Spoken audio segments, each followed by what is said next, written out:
감사하며 삽시다. 감사하며 삽시다. 예.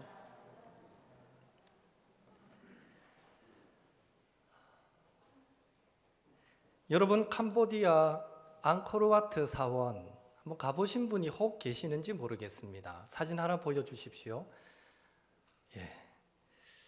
지금 보이는 저 사진이 이 앙코르와트 사원입니다. 저는 2004년, 2005년 두 번 대학생들을 데리고 단기 선교로 저곳을 다녀왔었는데요. 2005년도에는 선교 마지막 날 저곳을 방문했던 기억이 있습니다. 가이드가 일출이 멋있다고 새벽부터 잠자고 있는 저희들을 깨워서 저곳에 데려갔는데요. 이 꺼멓게 찍힌 일출을 찍은 사진이 2009년도에 제가 새벽에 찍은 사진이고요. 인터넷에 이제 그 비슷한 장면 요즘 올라와 있는 앙코르와트 사진 캡처해서 이렇게 비교 시켜 놓았습니다. 예, 잘 찍은 것 같네요, 저도. 예, 저기가 앙코르와트 사원인데요. 이 앙코르와트 사원은 12세기 초반에 지어진 사원으로 처음에는 힌두교 사원으로 비슈누 신에게 봉헌하기 위해 지어진 사원이지만 지금은 세계 3대 불교 성지 가운데 하나입니다. 높이가 최고 65m에 달합니다. 1층부터 사원을 지어 올라간 높이가 65m니까 대단하죠. 다 돌로 깎아서 만들었는데 대단합니다. 그리고 전체 평수는 약 64만 평에 달하는 어마어마한 넓이의 사원입니다. 지상으로 올라가면서 처음에는 미물계, 그 다음에는 인간계, 그 다음엔 천상계, 총 3개 단계로 구분이 되어 있는데요. 특별히 이제 인상 깊었던 것은 천상계로 올라가는 계단이었습니다. 사진 하나 보여주시죠. 여러분, 저 가파른 계단 보이십니까? 지금 저 흰 모자 쓴 남자가 그냥 서서 올라오는 것 같지만 손이 지금 계단을 짚고 있어요. 그 말인즉슨 다음 계단이 내 손에 닿을 정도로 가파르고 또 계단 폭이 사람의 발이 다 되지가 않습니다. 한 반밖에 안 됩니다. 그만큼 폭이 좁아요. 그래서 자칫 잘못하면 미끄러져 저 밑으로 굴러 떨어집니다. 그렇게 가파르게 지어져 있습니다. 그래서 저 밑에 보면 이 오른쪽 끝에 이 줄을 하나 박아놔 가지고 관광객들은 그 줄을 잡고 올라가도록 그렇게 해놓은 것을 보게 되는데, 왜 천상계 계단을 저렇게 가파르게 만들었을까요? 가이드를 통해 설명을 들어보니까 저 계단은 신들만이 이용하는 계단이다라는 의미를 담고 있고요. 그래서 가능한 사람의 접근을 허용하지 않기 위해서 저 계단을 가파르게 만들었다라고 합니다.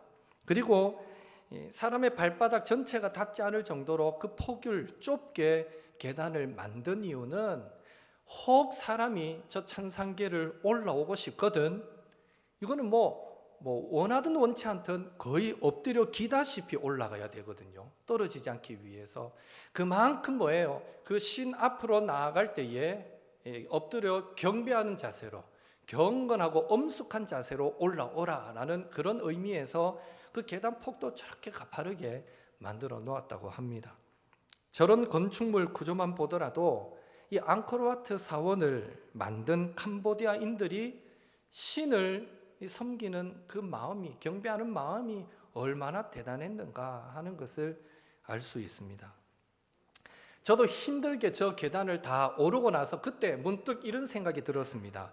너는 얼마나 경건하게 하나님 앞에 나아가고 있니? 너는 얼마나 영과 진리로 하나님을 예배하고 있니? 저도 저 계단을 오르고 나서 문득 그 마음을 하나님이 저에게 주셨던 기억이 있습니다.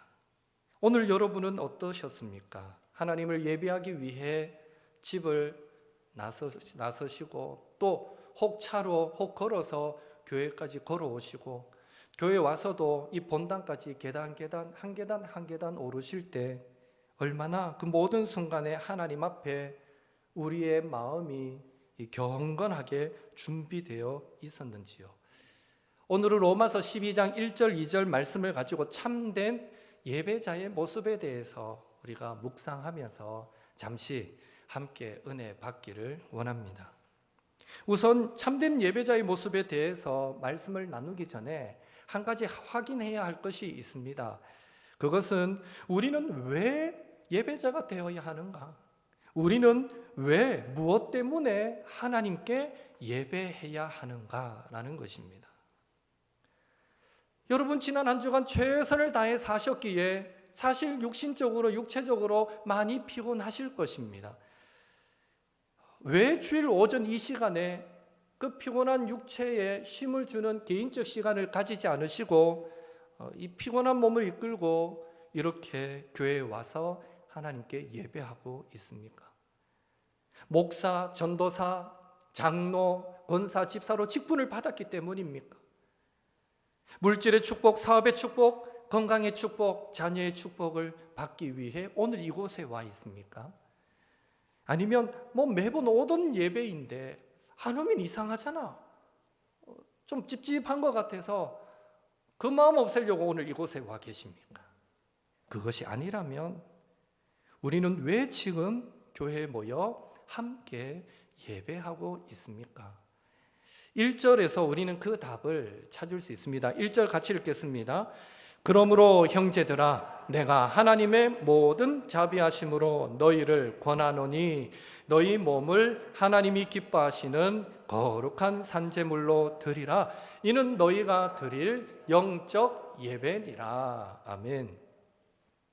오늘도 우리가 하나님 앞에 나와 예배하는 이유가 있다면 그것은 우리에게 하나님의 모든 자비하심이 있기 때문입니다. 하나님의 모든 자비하심이 우리에게 있기 때문입니다.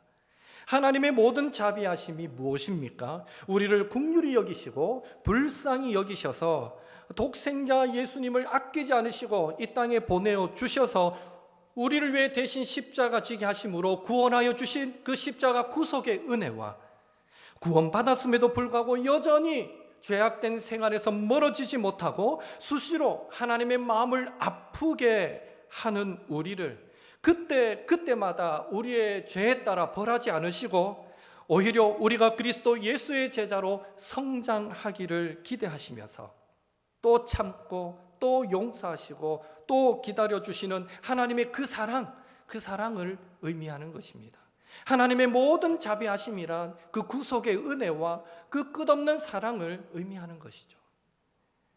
그런데 여러분, 이 한글 성경은 하나님의 모든 자비하심이라고 번역했지만 이 원문을 직역하면 하나님의 자비하심들 이렇게 됩니다. 딱 두 단어예요. 하나님, 자비하심. 이 두 단어인데 자비하심이 복수로 되어 있어요. 왜 바울은 여기서 하나님의 자비하심을 굳이 단수가 아니라 복수로 기록했을까요?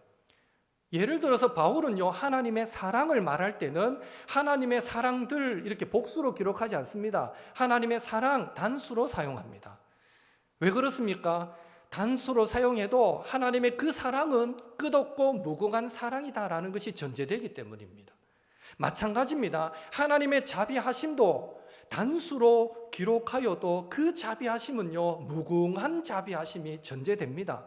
그런데 왜 바울은 여기서 굳이 자비하심들이라고 복수로 사용하고 있냐라는 것이죠.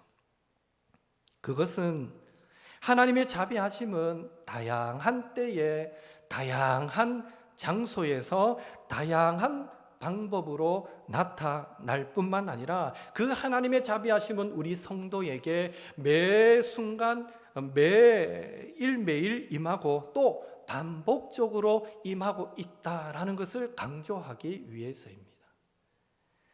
쉽게 말해서 하나님의 자비하심은 우리의 가정에서, 교회에서, 직장에서, 학교에서, 세상 속한 모든 곳에서 때로는 하나님의 채찍질로, 때로는 하나님의 위로와 도우심으로 과거에도 임했고 오늘도 임하고 또 내일도 우리가 하나님 앞에 가는 그 순간까지 계속적으로 임할 것을 강조하기 위해서 하나님의 자비하심들이라고 구태여 복수로 사용하고 있는 것이죠.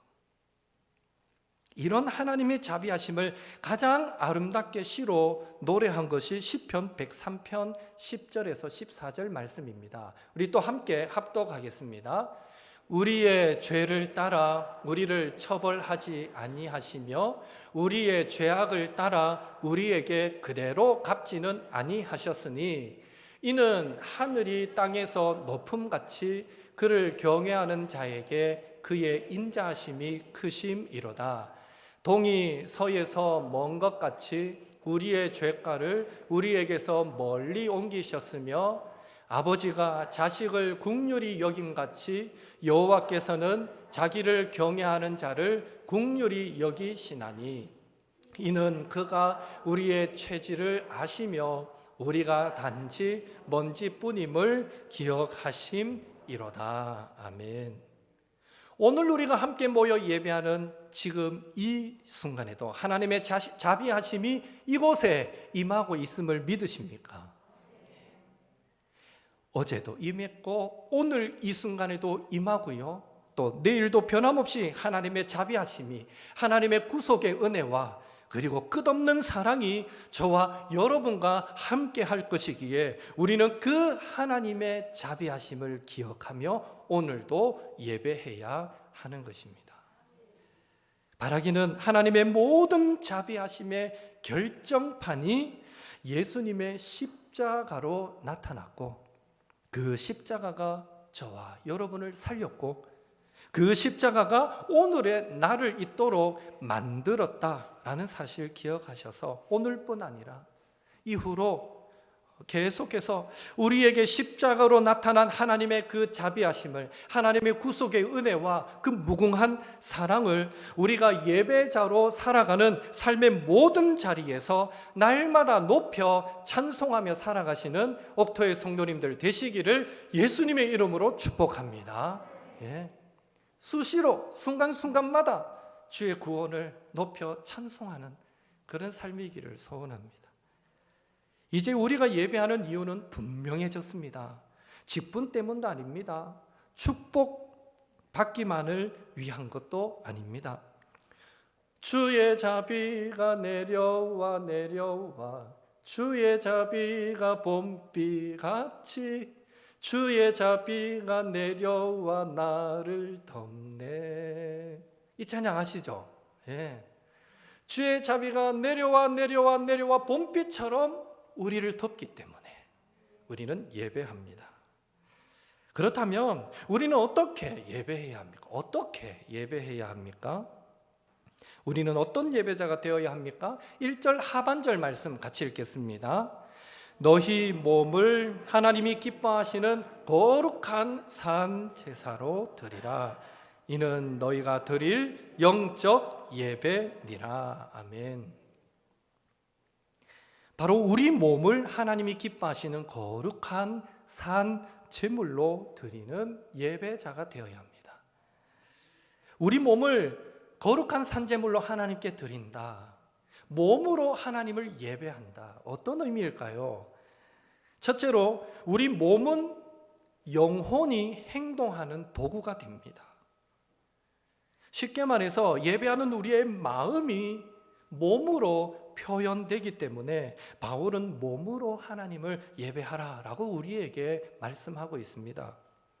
그래서 우리는 오늘도 찬양 예배를 드리지만 하나님께서 구원하여 주신 그 구원의 은혜를 찬양할 때에 구원하심이 보좌에 앉으신 우리 하나님과 어린 양께 있도다. 때로는요, 손을 들어서 하나님을 찬양합니다. 우리 몸이 도구가 되니까요. 때로는요, 우리를 죄에서 구하시려 주 예수 십자가 지셨으니, 그 십자가 지신 주님을, 그 구원을 생각할 때 기쁘면요, 박수 치면서 찬양하는 거죠. 때로는요, 해 뜨는 데부터 해 지는 데까지 주 이름 찬양받으리. 때로는요, 그 구원을 춤추면서 율동하면서도 찬양하는 것입니다. 왜요? 우리 이 영혼의 그 감동을 표현하는 도구가 몸이기 때문입니다.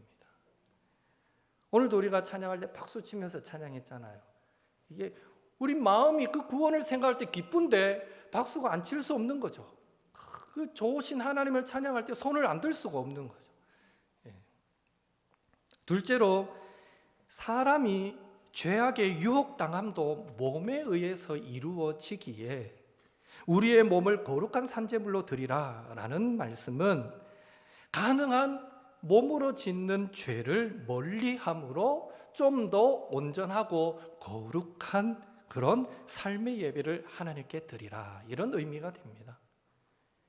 셋째로, 제사는 제사장들이 짐승을 죽여서 그것을 번제단 위에 올리고 재만 남도록 불태워서 하나님께 올려드리는 것이듯이 우리 몸을 거룩한 산제물로 하나님께 드려라, 이 말씀은 우리 몸과 마음을 하나님께 남김없이 아낌없이 그렇게 불태워서 헌신하라, 이런 의미도 그 안에 담겨 있는 것입니다. 결론적으로 우리 몸을 하나님이 기뻐하시는 거룩한 산제물로 드리라 라는 말씀은요, 우리의 몸, 우리의 육체뿐만 아니라 우리의 인격, 우리의 마음, 우리의 영혼, 그리고 우리의 삶, 우리의 인생까지 모두 거룩하게 구별된 제물로 하나님께 드리라, 이런 의미가 되는 것입니다.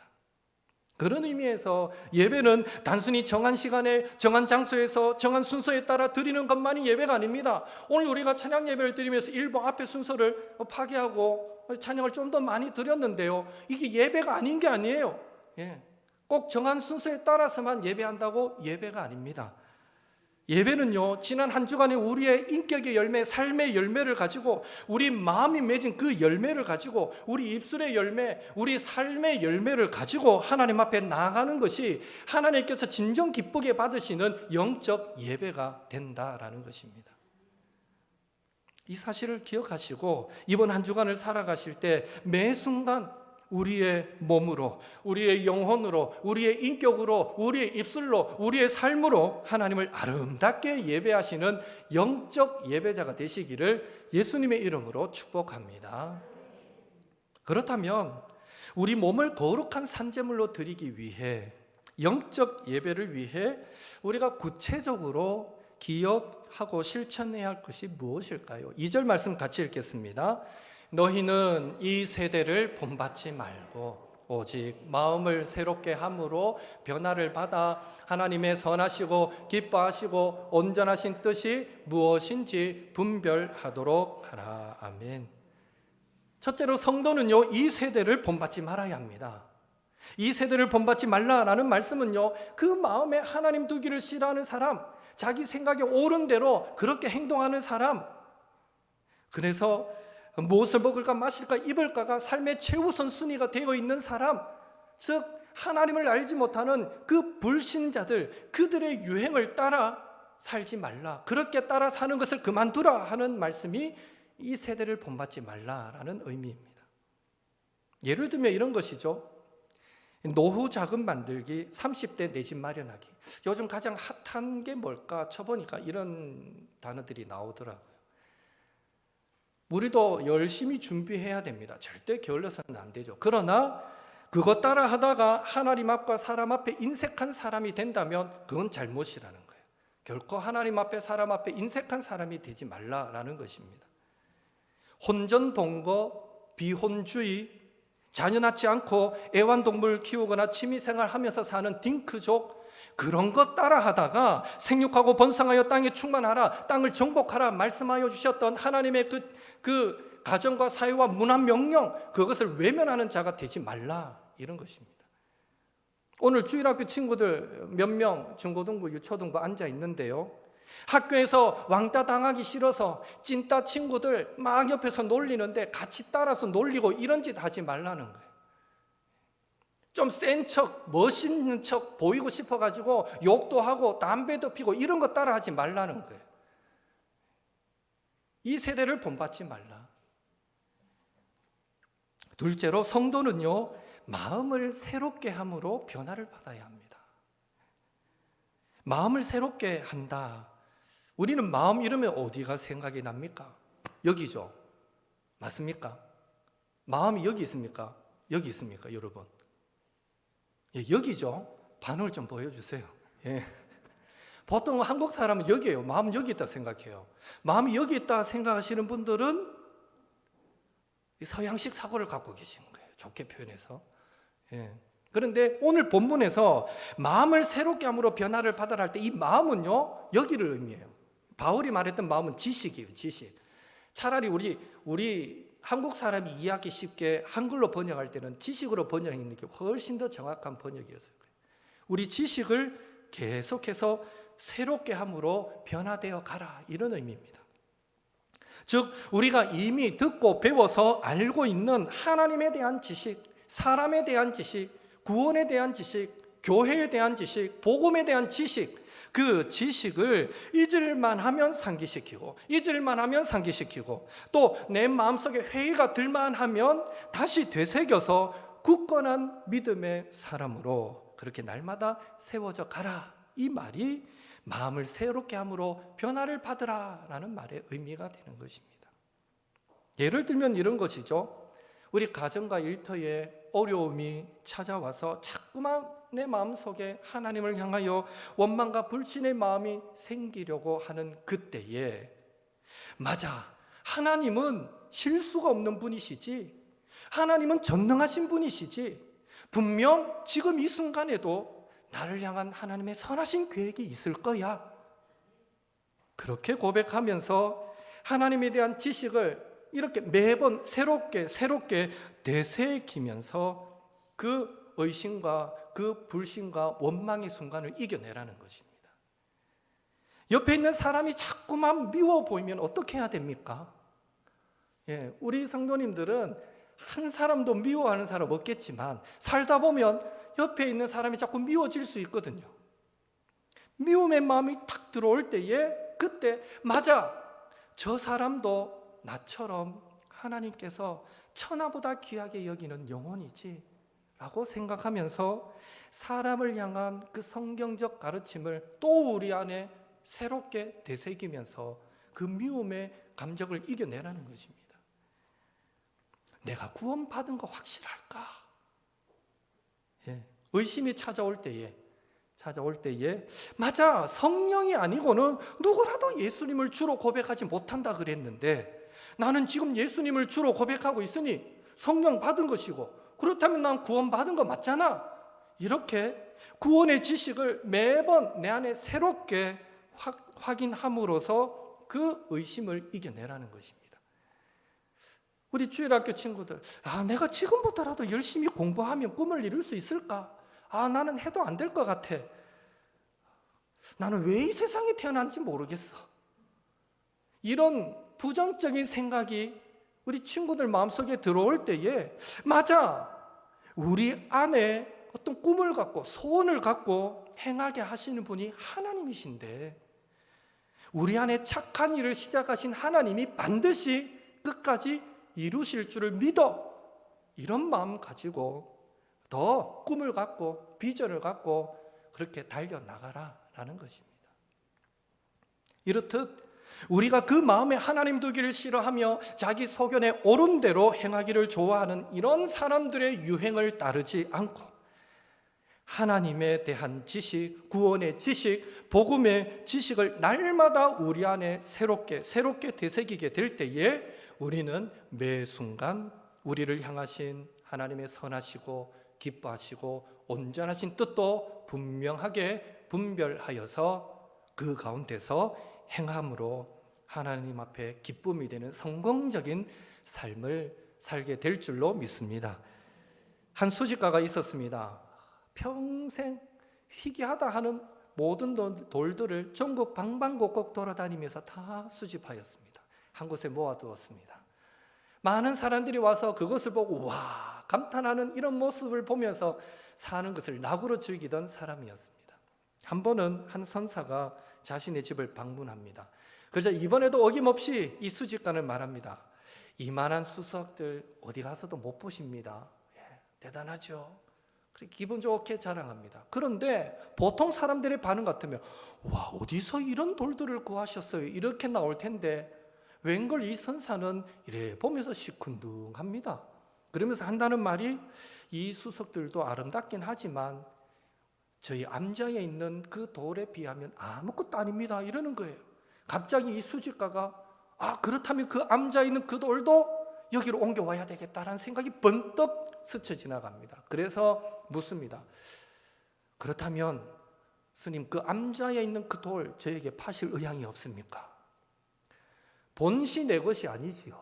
뭐 뜻하는 대로 하십시오. 그럽니다.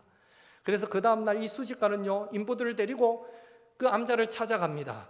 스님을 만났을 때 스님이 저 뒤에 보이는 산봉우리 기암 개석을 가리키며 저 산봉우리를 한번 보십시오. 너무너무 아름답지 않습니까? 그런데 그 순간 이 수집가가 그 산봉우리를 쳐다보는데 정말 그 모습이 너무너무 화려하고 장관이고 아름다웠어요. 푹 빠져드는 거예요. 그러면서 그때 문득 깨닫게 됩니다. 있어야 할 자리에 있는 것이 가장 빛나고 아름다운 것이구나. 그래서 이 수집가는 집으로 돌아가서 평생 모은 그 돌을 다시 그 주워왔던 그곳으로 갖다 놓는 일을 하며 살았다 하는 이야기가 있습니다. 마찬가지입니다. 우리 성도도 마땅히 있어야 할 자리, 몸으로 하나님을 예배하는 자리에 있을 때 가장 아름답게 빛나는 존재가 될 수 있습니다. 바라기는 우리는 몸으로 하나님을 예배하는 영적 예배자로 창조되었다라는 것을 기억하시고 하나님의 눈에 쏙 뜨는 그런 예배자가 되기 위해 하나님을 그 마음에 두기 싫어하고 자기 소견대로 행하는 세상 사람들의 그 유행을 따르지 말고 모든 순간에 특별히 우리를 시험에 들게 하고 넘어지게 만드는 그 순간에조차도 하나님에 대한 지식, 구원의 지식, 이 복음의 지식을 우리 안에 날마다 새롭게 되새기고 또 되새김으로 하나님의 선하시고 기뻐하시고 온전하신 뜻을 분별하고 그 가운데 행하심으로 주님을 기쁘시게 해드리는 그런 삶의 예배자가 되시기를 예수님의 이름으로 축복합니다. 함께 기도드리겠습니다. 우리 나눌 말씀 붙잡고 기도합니다. 우리에게 십자가로 나타나신 하나님의 자비하심, 하나님의 그 구속의 은혜와 무궁한 사랑이 우리가 예배하는 이유임을 기억하게 하시고 살아가는 삶의 모든 순간마다 날마다 그 하나님의 자비하심을, 그 십자가를 찬송하고 예배하며 살아가게 하옵소서. 매 순간 우리의 몸과 영혼과 인격과 우리의 삶으로, 우리의 입술로 하나님을 예배하는 영적 예배자가 되게 하옵소서. 참된 예배자가 되기 위해 마음에 하나님 두기 싫어하는 세상 사람들의 유행을 쫓지 않고 시험에 들게 넘어지게 만드는 그 순간에서조차도 우리 안에 구원의 지식, 복음의 지식, 하나님에 대한 지식을 날마다 새롭게 함으로 하나님의 놀라운 선하신 뜻을 분별하고 그 뜻 가운데 행하여 하나님을 기쁘시게 해드리는 영적 예배자가 되게 하옵소서. 이 한 주간의 삶도 예배자로 승리하길 원합니다. 기도하시고 더불어 나라를 위해서도 기도해 주시고 우리 성도들 서로를 위해서 축복하며 함께 동성으로 기도하겠습니다. 사랑의 하나님, 주님 은혜 감사드립니다. 오늘 저희들 주님 앞에 모여 찬송하며 또 말씀 들으며 예배하게 하시니 감사드립니다. 하나님, 그렇습니다. 아버지, 오늘 우리가 모여 예배해야 되는 이유가 있다면, 피곤한 육신을 이끌고 오늘 이 교회에 와서 하나님 앞에 예배하는 이유가 있다면 그것은 하나님의 모든 자비하심이 우리에게 주어졌기 때문입니다. 하나님의 구속의 은혜와 그 끝없는 무한한 사랑이 우리에게 주어지고 있기 때문에 오늘도 그 자비하심이 우리에게 임하고 있고 내일도 그 자비하심은 우리와 함께할 것이기 때문에 우리는 그 자비하심을 기억하며 하나님을 예배하는 예배자가 되어야 함을 믿습니다. 하나님, 오늘 이 말씀을 통하여 우리가 그런 영적 예배자가 되라고 우리에게 도전하여 주셨으니 주여, 이 한 주간 살아갈 때에 우리의 매 순간 우리의 몸으로 예배하는 자가 되게 도와주옵소서. 우리의 영혼으로 예배하고 우리의 인격으로 예배하고 우리의 입술의 열매로 예배하고 우리의 삶으로 하나님을 예배하는 자가 되게 도와주옵소서. 아버지, 간절히 소망합니다. 나도 모르게 그 마음에 하나님 두기를 싫어하는 세상 사람들, 자기 소견에 옳은 대로 행하기를 좋아하는 사람들의 그 유행을 쫓기를 우리가 좋아하게 되는데, 하나님 간절히 소망합니다.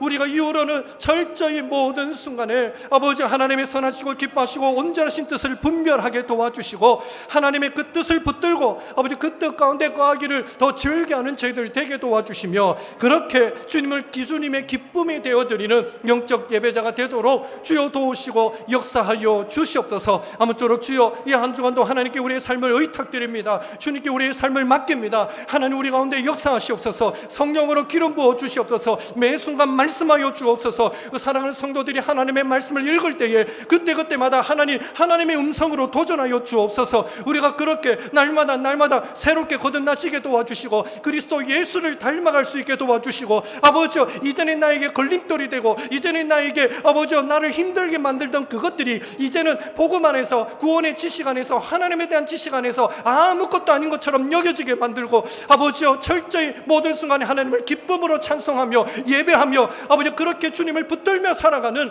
옥토의 모든 성도들이 될 수 있도록 주여 축복하여 주시옵소서. 이 한 주간도 이 나라의 백성을 살피시고, 특별히 아버지 코로나 백신 접종이 시작되었습니다. 하나님 이제 시작되었으니 빨리 접종이 이루어져서 전 국민에게까지 확대되게 하시고, 빨리 코로나가 종식되어지게 도와주시고, 아버지 위축되었던 모든 환경들이 아버지 정상적으로 되돌아갈 수 있도록 주님 도우시고 역사하여 주시옵소서. 이 한 주간의 삶도 주님께 맡깁니다. 우리의 삶을 지켜주시고 우리의 행동을 지켜주시고 우리의 생각을 지켜주시고 우리 입술의 말을 지켜주시고, 이 한 주간도 우리가 몸으로 하나님을 예배하는 주의 백성들 될 수 있도록 주여 축복하여 주시옵소서.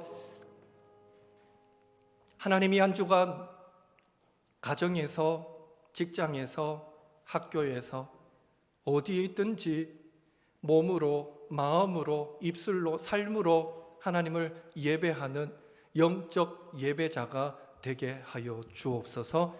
예수님의 이름으로 기도하옵나이다. 아멘.